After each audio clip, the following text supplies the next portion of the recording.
Hello students, welcome to the online tutorial for Vidyapuram Higher Secondary School.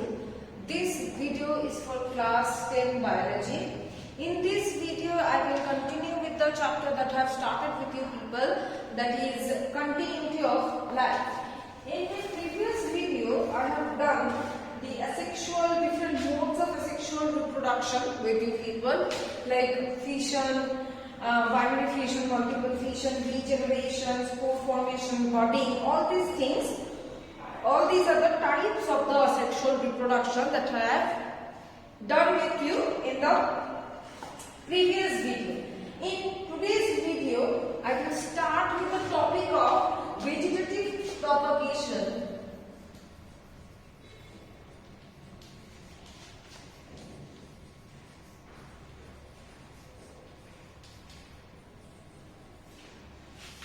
Vegetative propagation. What is vegetative propagation?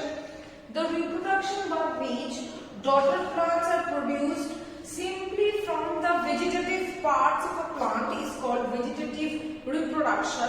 Higher plant body consists of vegetative parts, that is root, stem and leaf, and the reproductive parts termed as flowers, fruits and seeds. So vegetative propagation, what are the vegetative parts? The parts which are not taking part in any kind of reproduction process. Okay, those parts are generally roots, stems and leaves. These are the vegetative parts of the plant. Okay, now reproductive part means those who will help in the reproduction process, like flowers, fruits and seeds. Now vegetative propagation means the reproduction takes place through the vegetative plant parts. Okay, like in case of China rose or in case of rose, a small part of the stem is being cut and it is being put into the soil, and from that particular stem a new plant will be born.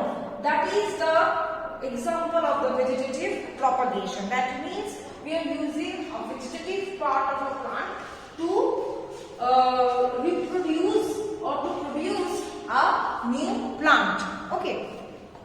The characteristics and importance. First of all, it is simple and rapid method of reproduction.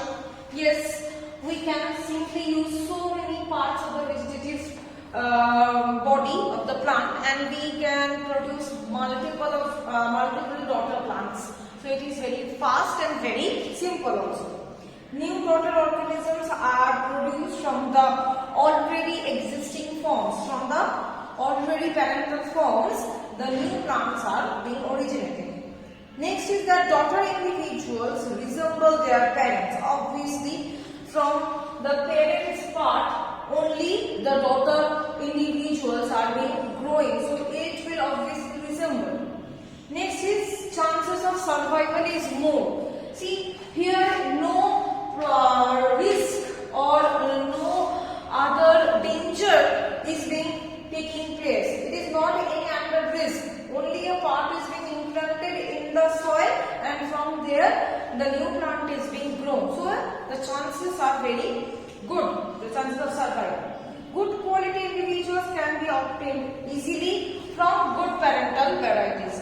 The parental varieties that we need to choose must be very good in order to get good quality daughter plants. Next is that artificial vegetative reproduction helps in improvement of plants in terms of quality and quantity. Artificial, see, the vegetative propagation is generally of two types. One is natural, another one is artificial.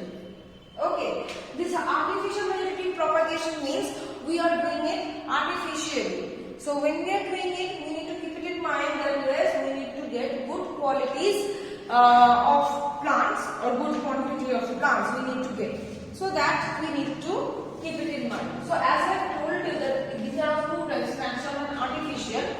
So next you see these types of vegetative reproduction is basically based on two types. One is natural and artificial. Just now I have told you, I classified it. So natural method of vegetative propagation is that it is the process of reproduction which occurs naturally by any vegetative part of the plant body. Generally, vegetative part means root, stems and leaves. Okay, by any vegetative part it can take place. Okay, so for the natural process, first one is root. That means the vegetative propagation takes place by root. Example is sweet potato.